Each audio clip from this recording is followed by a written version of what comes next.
Hello and welcome back to 539. So we are back in Indiana. We will be having another episode from Michigan coming up here.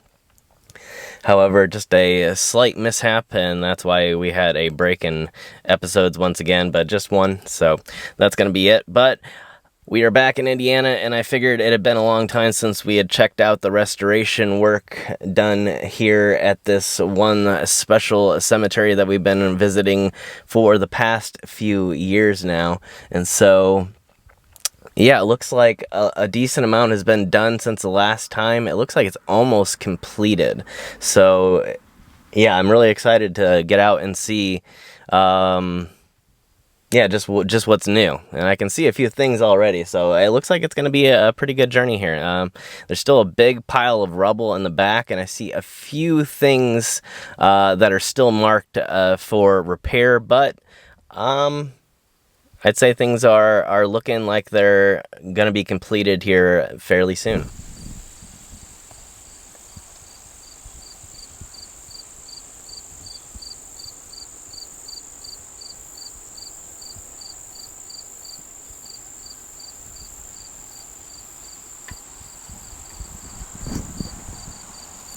Well, figured we start walking back this way and take a look at this pile one more time. We can see that right here are a few things that are still awaiting some sort of repair. I don't know how much can be done at this point unless they completely remake the top parts here. They may try to find the lost sections, though. It would be possible theoretically to dig down and locate them, so not really sure what the plan of action is at this point. But right here is something new. You see that a bench has been placed here for people to sit on.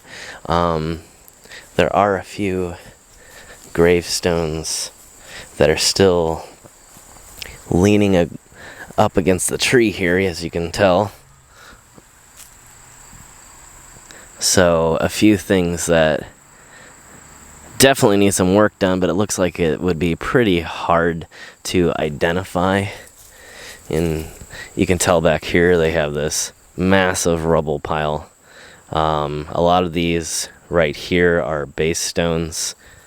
And then as you start to go down this way, you can see that some of the damaged headstones are down here. Obviously, this right here would be a actual headstone, and right over here would be as well. So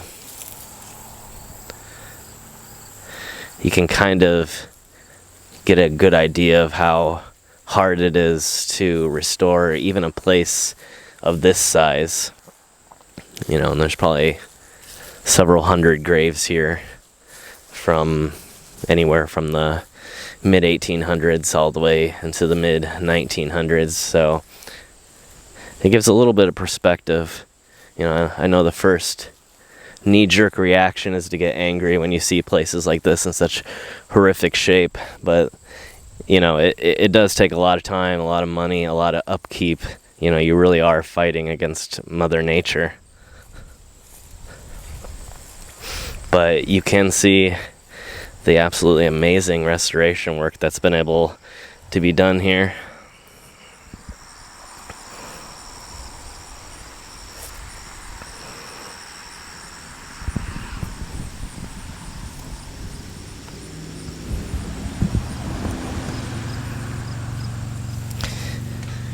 And over this way, we can see something that was here the last time. I thought it'd be, again, interesting to get another look at it. They created a very small Civil War memorial here. And it's usually fairly odd to see a memorial like this at such a small place, but it's really amazing that they took the time to put it up. And you can see that they have credited all of the Civil War veterans here and gave a location in the graveyard. So pretty interesting. And I always put the comparison videos, but I think this time I'll just let you guys kind of do that research on your own. There are several different videos that go back and do comparisons between the first time I stumbled upon this place and our most recent visit prior to this one here. And it really gives a good idea of how far that the work has come here. So I'm not going to include those clips this time because I have kind of done that every time. I want to do something different this time and just kind of give a basic update here. But again, you can see that almost everything is completed, at least the first stages. They're stood up. They're in the right places. They are a lot of times cleaned, as you can see. They are a brilliant white color. Whoa, it's a little, you see that? Gigantic bumblebee. From what I understand, they do not sting, and they do not have stingers.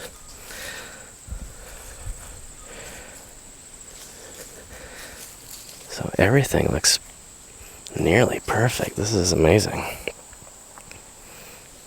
And you can still see the markers that were placed when they originally started the restoration work.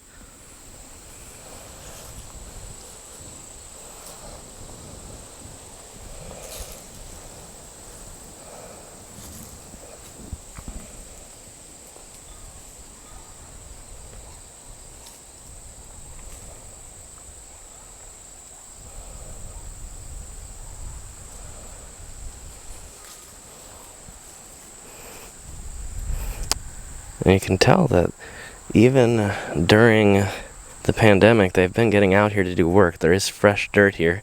Looks like people have probably been out working even within the last several weeks to several days. And this is kind of interesting. They've actually changed this a bit. I don't know if they're going to put that slab back down that was here, but if you remember, there was a very old decaying slab here that you kind of start to see through, and it was cracked, and it was associated with this marker here, which is pretty large, and I think that, yeah, the largest in this particular cemetery here. And yeah, they've completely removed, put dirt there, or they've covered it up maybe, I don't know, and they put dirt there and planted grass. So quite interesting.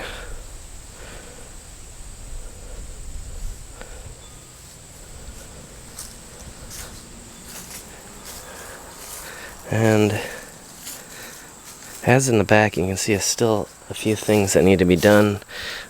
A little tiny chunk here, probably completely unknown what it belongs to. Maybe even one of the reasons that they left it here. And then it looks like an original base stone would have been right here, surrounded by this tree. Although obviously not originally. It would have been a much, much smaller tree way back in the day.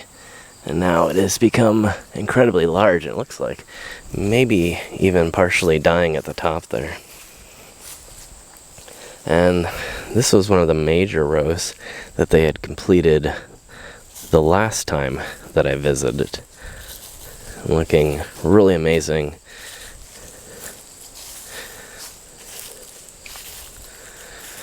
And really gives you a better perspective of what people back in the day, back in the 1800s, would have experienced. Obviously, it wouldn't have been as full as it is now.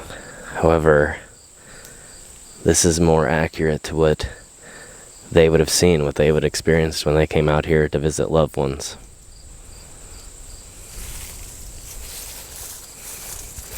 And at the end of this row, a few, again, that are still waiting, although you can tell that these two here have markers. This one here does not, although I think maybe it just blew away or got pushed over. As you can see, there's some slight damage to these temporary markers here. And you can see that there is a name. I think that one says Samuel something. Samuel Smith, I believe. And then, again, right next to it, Yeah, so, and then there's Rebecca Smith, so. Although they are still in dire need, it's very apparent that somebody is planning to do something about it fairly quickly here.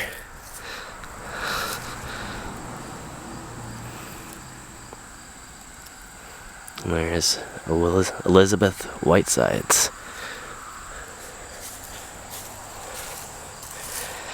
But yeah, some of them do not have markers. You can see, again, this one does not, but again, I'd have to compare it to the previous time that I was here to see if maybe it just got moved or damaged itself, and they actually do have it marked down and planned out for the restoration. Again, it just seems like it's only a handful of things left. And behind here, we can see one of the Civil War veterans that is listed there in the memorial here, or the memorial over near the car there. The 74th Indiana Infantry. It looks like J.W. Loughborough. I have not ever heard that name before. There's definitely been some. This is interesting. I wonder if this is animals, like maybe like raccoons. They've actually stolen some of the corn from the cemetery, or not the cemetery, the adjacent cornfield here, and brought it over to the tree to eat. Alright, let's do the front row here and check out the brand new sign that they have at the very front.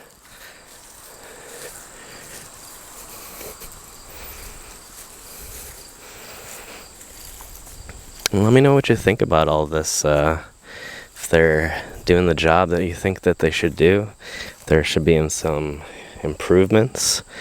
Yeah, you can see the retaining wall especially still needs a lot of work. It's in pretty bad shape. It doesn't look like it's in danger of collapsing though. See a lot of Smiths here. There's another John Smith, and Anna and Wells Smith here.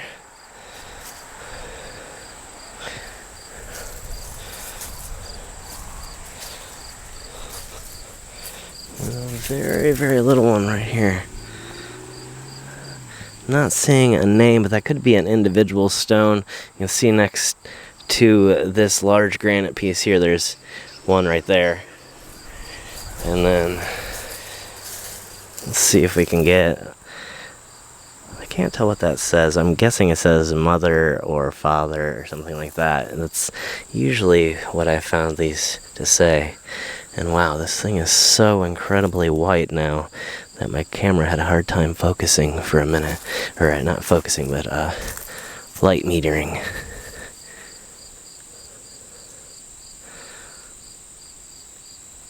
This one even tells, again, a short story of how they came to Indiana in 1833.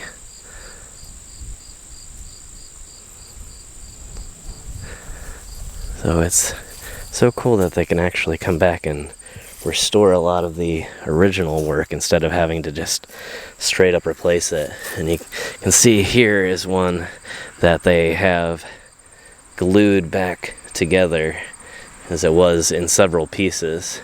And I'm sure if you go back and look at the previous episodes, you'd actually be able to see that process sort of take place as it went from just a few pieces laying on the ground to the amazing restored work that we see here today.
Now, you can see, I don't know if it's original or if it was part of a restoration, but they had put some rebar in there to strengthen the structure.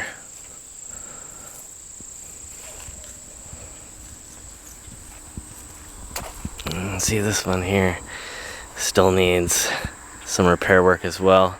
A Mary Briggs, and you can see another one next to it with some initials. I'm not really sure what the initials stand for. You can see an A, B. You can see it's Mary A. Briggs, but you can definitely tell that there is, it looks like an E at the beginning of this one. And walking around, we can see the brand new sign that they've put up, which looks pretty incredible. Very nice looking. However, with everything being done, I still think eventually they're probably going to have to do something about this retaining wall here. It does look like it's pretty strong and it doesn't have many cracks, but it just surprises me that they haven't had any section of it, nothing happen. But maybe it looks like it's probably fairly new as compared to the age of the cemetery. So maybe there'll be some luck here.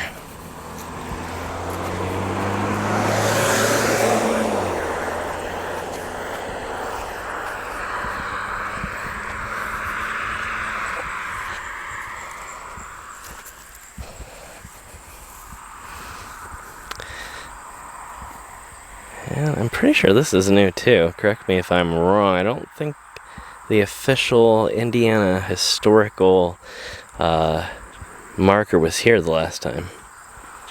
And it looks like there were some brochures. I thought I had gotten one last time, but I cannot locate it anymore.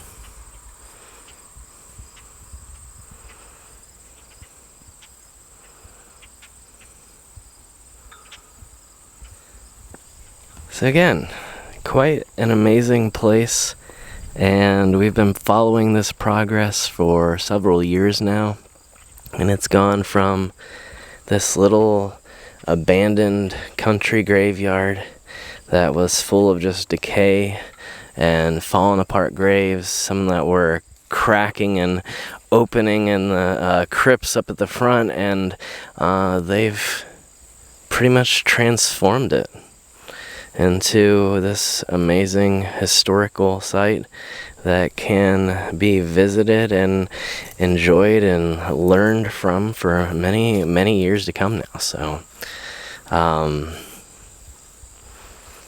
yeah, many thanks to the people that have donated. I don't know if anybody out there has been following along and has donated or has done any work, or anybody that knows anything about the area, but many thanks to anyone out there that's watching this that had something to do with this. It looks amazing, and I'm sure that when we visit next time it will look even better. So, thank you very much for following along with this series. Make sure to give it a big thumbs up if you've enjoyed and are enjoying the other adventures on the channel. Make sure to hit subscribe and follow along with our ever-going journey around the country. And for the moment, welcome back to Indiana, even though we will be leaving again here shortly for, looks like Kentucky.